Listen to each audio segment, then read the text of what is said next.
We got a really cool one from Evelo today. This is the Delta.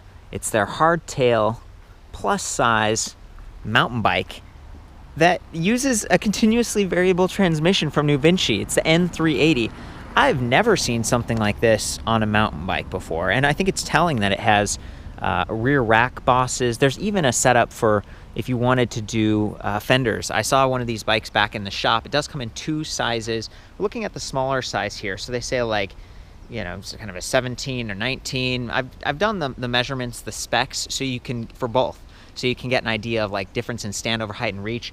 For me, this one's a little bit small, and actually it may be a 15 is what they were saying. And you can see that the top tube's pretty well angled. They've got this funky like integrated battery design. Apparently there's a patent on batteries that seat down into the down tube, and a lot of electric bike companies just kind of ignore it and go for it. Whereas in this case, Evelo did this sort of side punch-out design. I mean, you know, and at first I was like, I don't know, it's a little ugly, but it's growing on me because it still keeps the weight low and center.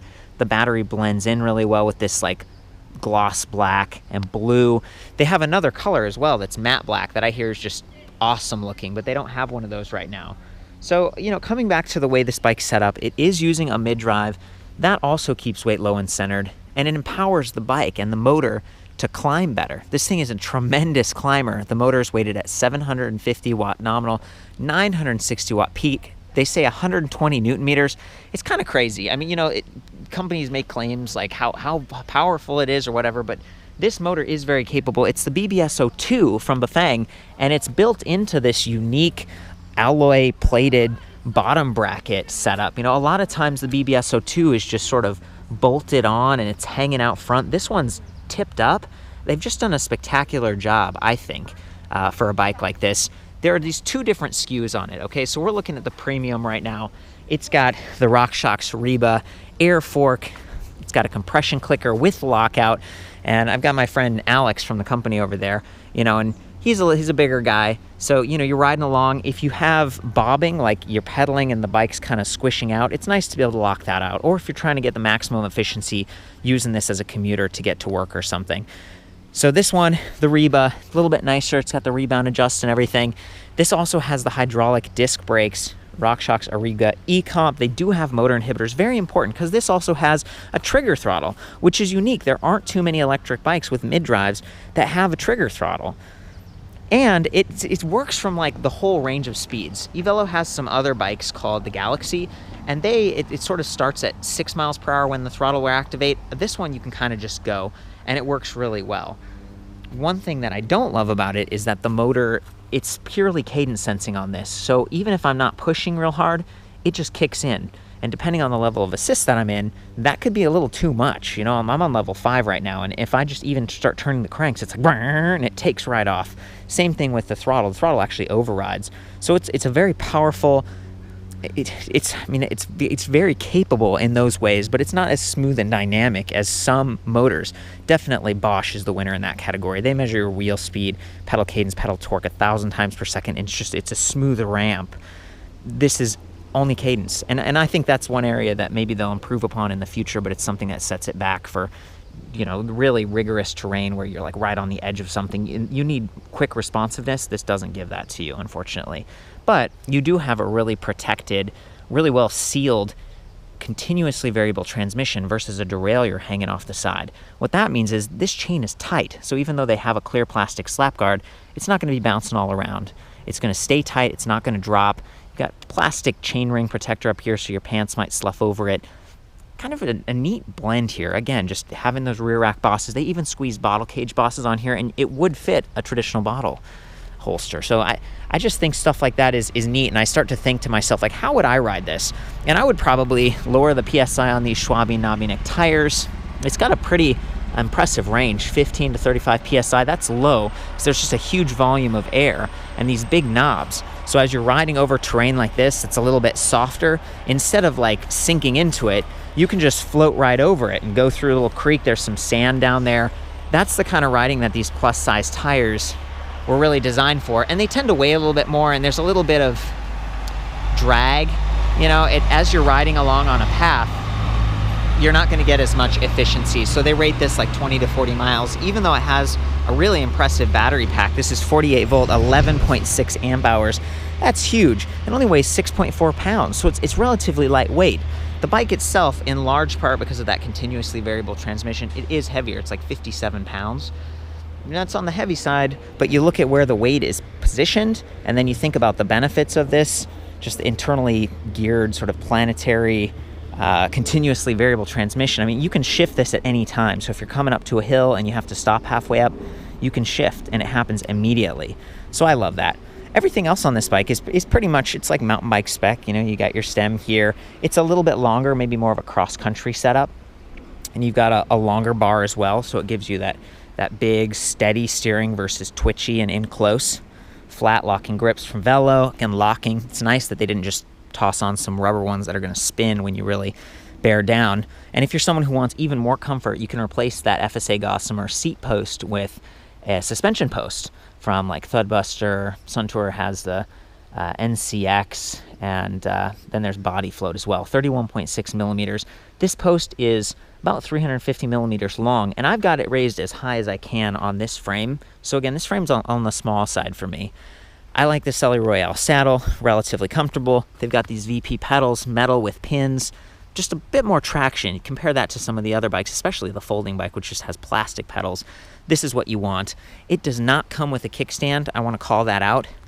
So they've just got kind of a basic aftermarket stand on here so we could take photos and do the review. But there's a position for adding your own if you wanted to, and then there's provisions for adding a rear-mounted stand. And I think maybe Walmart online has a stand that can connect here. They can be a little tricky to find, but there's that 180 millimeter Tektro Auriga E-Comp. Those are the hydraulic disc brakes. They've been working great. I'm in Seattle, and these hills are just killer. And this thing makes it up, no problem.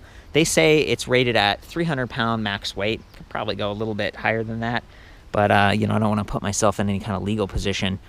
13 gauge spokes, thicker on both the front and the rear wheels, and the front wheel has boost. And it's a 15 millimeter through axle, so it's quick release, it's stiffer, it's thicker. That's what you want to support those bigger tires, especially for steering. In the rear, it's a unique setup. It looked like 142, which is standard for a mountain bike width, and then they've got a spacer for that really interesting CVT, continuously variable transmission. Okay, so we're coming back up here to the front. If you go for the $34.99 priced premium, is what they call it, you get the SR Suntour fork, which still has a lot of adjusters and stuff. It's just not quite as nice as the RockShox, and then you don't get the hydraulic disc brakes. And one of the things about these brakes is that you can adjust the reach, so you can bring them in a little bit if you're someone with those shorter hands, or maybe you're wearing gloves. But this is $38.99, so you're spending $400 for those nicer parts. Otherwise, the rest of the bike is kind of the same. And I did bring the key, so I wanted to show this battery. It's a really cool design. You just twist like that, and then tip it. I'm trying to do this one-handed. It's working pretty well. There we go. It's tipping out to this side. Look at that. Oh, man. So you can see the cutaway on the frame. And they really, maybe part of the weight on this, the 57 pounds, is also because they had to reinforce that down tube. But it's a diamond frame. They tend to be stronger, the high step. There's the battery pack. Again, 48 volts, 11.6 amp hours, 556.8 watt hours. Works okay. I mean, there's even a little handle at the top, so you can kind of grip this, carry it around easily. I like it. It's a good design. And that mid-frame cutaway thing is definitely, I mean, it works. It protects it. Hasn't been rattling a whole lot when we've been riding. Pull out those keys. This is the charger. 2 amps. It's like 1.5 pounds. It's a little bit bigger than some of their other bikes. It does have a proprietary plug on the end. Looks like that. So you can just plug it in and charge the battery on or off the bike. Coming back to that commuting scenario where maybe you just like to have a fun bike like this and it kind of cushions out the ride getting to school or work. You want to bring the battery pack inside with you to protect it. The display is not removable. That's another one of those things with, you know, the Bosch system, Yamaha, Shimano even. They have removable displays. So you just kind of, some people, I think they put their helmet over this and then buckle it at the bottom just to kind of keep people from noticing it, or if someone scratches it from the side. These are replaceable parts. You've got press fit cabling right here. Some of the nicer bikes do have threaded with like a washer and stuff. This is still going to work pretty well. And again, it's cheaper to replace. So there's a blend of technology here. And this is a Class 2, 20 mile per hour top speed. That's sort of how they rate it out of the box. But you can get in and turn this into an off-road, like 28, maybe even 30 mile per hour top speed, depending on your weight and the terrain. So that's interesting. You know, if you do that, that's for private property only. It's a different class. It's just sort of an off-road vehicle versus the Class 2, which again is pedal assist in this case, and a throttle. One of the only mid-drives I've seen that does that. Let's turn on the M button here. Display comes to life. You can swivel it a little bit if you're getting some glare. I'm going to hold the up arrow for a second. Backlighting, very nice. There are no lights wired into this system, but there's a little light bulb indicator. 5-bar battery capacity indicator. It'd be nice if it has percentage, but 20% increments is decent. Odometer, and if we press that M button again, it shows us our trip meter. We've got speed in the middle in miles per hour. Pedal assist down here, I can take it all the way to 0 if I want to. And I don't think the throttle works at 0. It's just everything's kind of off, but you're using this as like a heads-up display. And then as soon as you get to level 1 through 5, then the throttle starts to kick in. So 5 is going to be the highest. It's going to be the most responsive, but again, potentially like alarming if you're not careful, because it's a cadence sensor, not a torque sensor on this one. And I guess that's kind of it. I think you hold the up and down keys to enter into the settings menu if you want to change the wheel size or if you want to change that top speed there. So let's see here.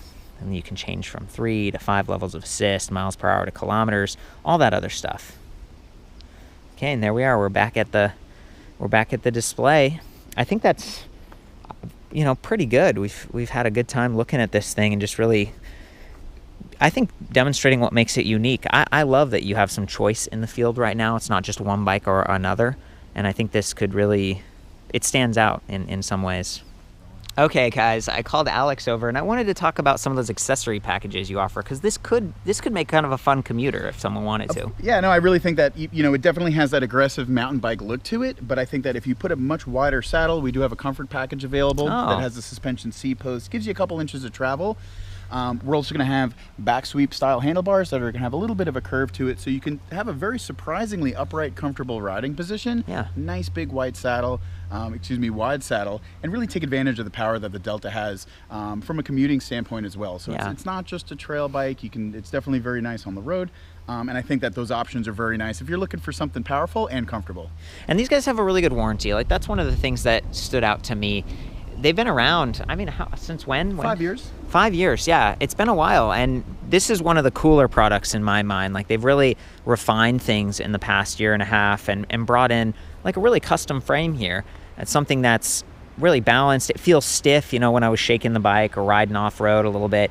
It felt stable, and that's a higher performance setup. So you get, what is it? Tell me about the warranty. So as far as the warranty, it's 4 years, 20,000 miles. That covers the entire bicycle. As far as the battery is concerned, it actually works on a sliding scale replacement after 2 years. Okay. So let's say you have the battery isn't functioning as it should in year 3, we're not going to charge you full price for a battery. All that information is available on our website as well. Yeah, and what is your website, Alex? It's evelo.com, E-V-E-L-O. Okay, awesome, sweet. Well, do you mind, I kind of like to, do you mind sharing your weight, first of all? Yeah, sure, of course. So I'm about 240 pounds. Okay. So I definitely am on the larger side of the scale. Yeah. And I definitely know weight's a concern for a lot of our customers. So this bike has enough power to get me up some really steep hills. That hill? I mean, look at this thing. This is incredible. Do you mind if I run ahead and you can cruise problem. That by? Sounds great. Yeah, I'll definitely do a little ride by for you guys. Okay, guys, let's do this. I'm excited because, I'm only weigh 135 pounds, and sometimes people are like,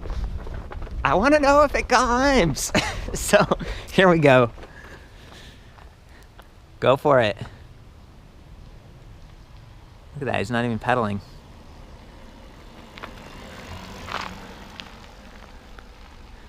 Very nice.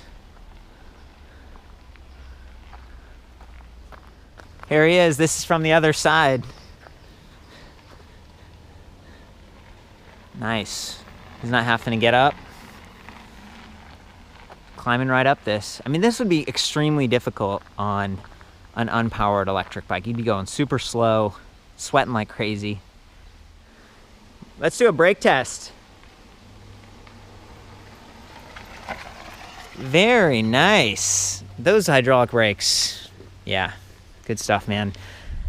So I'm on yet another hill in Seattle, and this one's just pretty steep, and I wanted to demonstrate that throttle again. It is variable speed, so if you push it just slowly, you don't get that like on off feeling that the cadence sensor does. It's just a really smooth arc, and it can even start on a hill. You can start in any of the 5 levels of assist. You get full power and it'll just go. You don't have to be riding. So do be careful. I mean, as a safety feature, you know, you bump this while you're loading your car or something, it could take off. Make sure that the bike has been turned off in that case. I think we should just do it. Here we go. Look at this. It's crazy. We're just going right up the hill. Part of the reason I'm really emphasizing this is because, you know, none of the other mid-drive systems out there have the throttle like this. And let's do that one more time. Look at that, full power, part power. Real smooth, quiet, gentle, full power. Climbing. Look at this. It's incredible. Some really nice houses around here too.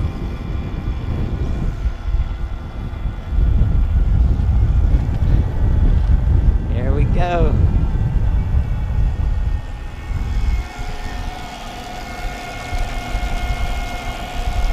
Okay, I'm in pedal assist level 3. I'm gonna climb this hill. No problem at all, just completely climbing. And this is super steep. I'm just so impressed with what electric bikes can do these days. And if I need to, I can change gears here. Part of the reason it's climbing so well is I'm in a low gear, so the motor is really empowered.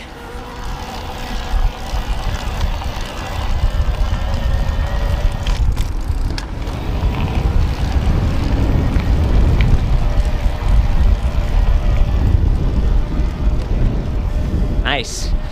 And then if I switch up to level 5, this is where things really get crazy.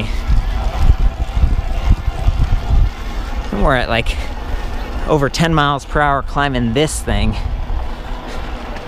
That's just incredible.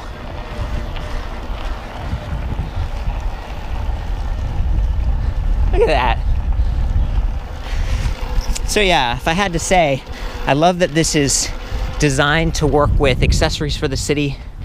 I love how balanced it is, but I do feel like that pedal assist cadence sensor thing, it's kind of an on-off experience in those higher levels, like right now.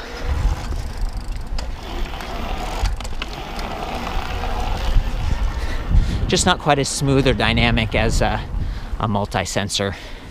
You know, we were talking about the price earlier, and some people might think like, yeah, you know, gosh, $3,500, $3,900, that's a lot, especially with the BBS02. You could just add a kit to your bike, but you certainly won't get it as nice and well protected as this. You won't have the internally routed cables, that clean battery integration, separate bottle cage bosses.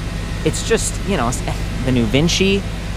This is really custom, and it costs money to do that and to have the warranty and the service and stuff that these guys offer. So I just want to kind of head that off, give people some feedback about what you're getting with a system like this. It's just so nice to have that throttle on demand from zero feature, especially if you have knee sensitivities. I asked the guys, like, why does the Max Drive make you wait until you hit 6 miles per hour? Because in some cases you're climbing a hill and your speed drops below 6, and you lose throttle power, you have to pedal. And they were like, well, you know, we went to Bafang, we went to China, and they sell so many of these that, you know, they're a bigger customer, but they don't get to say. So I love that at least the BBS02 system here gives you full throttle power from zero. I wish that in the future Bafang would listen and also make that a feature that's accessible on the Max Drive so that bikes like the Galaxy and stuff can also have throttle from zero. If you're listening, Bafang, please change, please listen to us, especially as people with knee injuries who need the help right from zero. I think that's about it, you guys. I've had a fun time, you know, getting to work with Alex and really deeply explore these bikes. I do the best I can. For the full written review with all those specs and measurements, I'll see you back at ElectricBikeReview.com. Of course, have fun out there, but ride extra safe, especially if you unlock this and you go a little bit faster. Don't have any accidents. See you next time.